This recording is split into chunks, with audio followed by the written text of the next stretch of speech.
Hey guys, so today I wanted to do a video talking about everything that I did to get into medical school. For this video I wanted to go through like my MCAS application and talk about everything that I wrote down in my MCAS application. I have it pulled up now so I don't forget anything because I remember how hard it was to remember everything for my MCAS.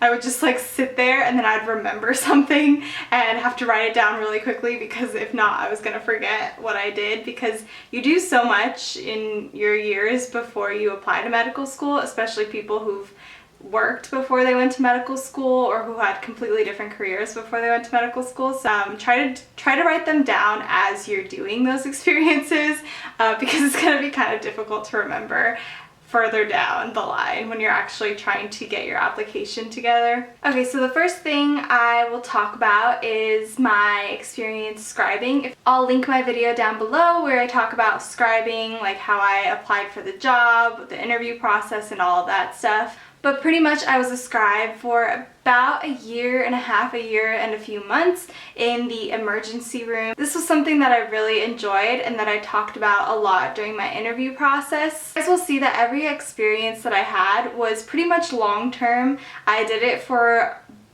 did most of these things for longer than a year, and I think that that's something that medical schools really look at. It's not so much about what you're doing, like where you're volunteering. It doesn't necessarily have to be medical related, but it has to be something that you're really passionate about and that you were committed to. And I think those are two things that are super important when you are volunteering or when you're working or when you're doing research or anything like that. It has to be something that you're passionate about, because they can definitely tell when you're interviewing and when you're talking about this stuff if you liked it or if you didn't, and if you were just doing it to get it on your resume or if you actually enjoyed the process of getting to medical school. So scribing was one of the experiences that I did, and this was mainly my third year of undergraduate. It was right in the winter time, so right between my junior year of undergraduate where I started scribing, so it was a pretty difficult time. Junior year is kind of crazy and hard, and then I also threw in some scribing in there, so that was a really intense year where I was doing like night shifts and then going to class at like 10 a.m. or 8 a.m. But that was also one of my like most productive years and the years that I felt like the best about myself, because I really felt like I was like getting involved into the medical field, and so I really enjoyed scribing, and it was something that I definitely talked about during my medical school interviews. And then the next thing, you guys all know you have to shadow physicians. The amount that you spend shadowing physicians kind of varies based off of the school that you're applying to. They don't always tell you like what experiences that they're looking for at the schools. But if you look at different websites, if you like go look at Reddit and other places like that, a lot of people kind of have more specific details of what each school might be looking for. I did a lot of shadowing with my scribing experience, but I didn't do a lot of shadowing like apart from the scribing experience. I did shadow one family medicine doctor for about 5 months, and it was about 8 hours a week, and that's really the only shadowing that I did. But that experience was so impactful on me, and it really made me actually want to do family medicine or primary care. And so I actually talked about that experience shadowing in my personal statement. I really loved the doctor that I was working with. She worked for the university, the medical school university that I was going to. I was going to the undergrad of the university, but they also had a medical school, and so she worked there, and so I also got to see kind of more of academic medicine, and it made me realize that I really want to do academic medicine as well. But that was an experience that I really loved, and I definitely also talked about this in my medical school interviews. The next thing I'll talk about is my research experience.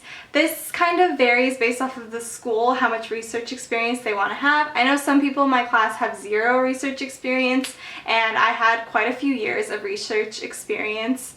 So I started working in a lab in my undergraduate when I was a freshman, actually. It was after the first semester, freshman year. So I worked in my lab for 3.5 years. I ended up doing like an honors thesis in that lab. And my mentor was someone who I really respected and who taught me so much, not just about like research and about like school and all of that, but he also taught me a lot about life. And so he was someone that I actually ended up asking for a letter of recommendation, and I knew that he was going to give me a really strong letter of recommendation because I had worked in his research lab and I tried to put in a lot of effort. It kind of ended up dying down throughout my last few years when I was starting to focus more on like medical stuff, but my first 2 years I definitely put in hours upon hours of work each week doing research projects. I loved research. I ended up getting a publication. I think I was like the second author. So I ended up getting a publication out of my research experience. I also did quite a few poster presentations, which I also wrote about in my MCAS applications. I wrote about my publications, I wrote about my poster presentations that I did. I also wrote about any awards that I got because I would apply for like grants and different things during my 3 years. And then I also talked about my thesis that I did in my lab. I had to do an honors thesis for my honors college, and so I ended up doing that my last year that I was in undergrad. So that's my research experience. I can talk about all of these forever because I love doing them, as you guys can tell, but I'll put that aside. And now we'll move on to my leadership experiences. The first one that I did was I was a discussion group leader, and pretty much a discussion group leader was we'd have like our lectures, which were huge. They had like 200, 300 kids, and then we'd have small groups like once or twice a week where we would go and kind of try to solidify what we learned in lecture. So I was a leader for that, and I did that for how many years? I did that for 2 years, and I really liked doing that because I love teaching, and so that was another thing that I could talk about during my interviews that I was super passionate about. I'm going to try to go a little bit faster because I have tons. So the other thing I did with leadership was a dance marathon that my fraternity Phi Delta Epsilon held. I'm actually in that now as a medical student, but I was in that in pre-med, and we would hold a dance marathon for Children's Miracle Network hospitals, and I was a sponsorship chair for that. I also did that for 3 years, so quite a few years, and I really liked doing that. I kind of had the same role throughout the years. I would just contact businesses and see if they would want to like work with us and sponsor us and give us free things for the kids. So yeah, I really liked doing that as well. And then I volunteered my freshman year for like a year at a discovery museum, a children's discovery museum. So I also talked about that, but that was mostly like my freshman year, so I didn't really bring that up too much in my interviews. I was also a hospice volunteer, and this actually came up during my medical school interview, and I pretty much spent like an hour talking about my hospice volunteer experience. So I was a hospice volunteer for 2 years, and I really liked volunteering for hospice. I honestly felt like a little bit changed by every person that I would meet through hospice. Some people saw the same person for their entire like 2 years, some friends that I knew that were volunteering for hospice, but I ended up having quite a few people pass away. I think I met about like 3 or 4 different people during my 2 years. It was a definitely like sad volunteer experience. It taught me a lot about how to like deal with loss, but it was also incredible because they were people who were a lot older than you, and you would kind of just like sit there and keep them company and talk, and we would talk for hours about like their life, and it was so cool to hear about the different things that they've done throughout their life and like the different lessons that they've learned. And I honestly, like, I felt changed by every single person that I would talk to. They would all have such different experiences, and I would learn just so much from talking about things with them. One woman, we would just kind of like walk her dog, but there was like a day where she kind of just felt like talking to us, and she told us so much about her life. It was really cool. There was another woman who I would just like sit with and talk to, and I would read the Bible to another woman, and it was just a really cool experience. So this was one of them that I talked about for like an hour because she loved hospice too. She was a family medicine doctor, and so she also really loved hospice and the idea behind hospice, and so we talked about this forever. And you have a hobbies section, so this is where everything that you do besides school goes into. What I did was I added my YouTube videos. I talked about how I do YouTube videos, and that was something that like a lot of people thought was cool, and they would talk about me. They would ask me about it like during my interviews. I also studied abroad in Spain for 1 summer, and so I added that into my hobbies. I also really got into yoga during my undergraduate years, and I did it for about 2 years, and so I talked about that as well. It was funny because when my sister interviewed, she was actually interviewing with our wellness lady, so she was talking about how her sister does yoga. And so my own hobbies came into my sister's interview as well. So all in all, I had 13 experiences that I added on my MCAS application. This was back in 2018.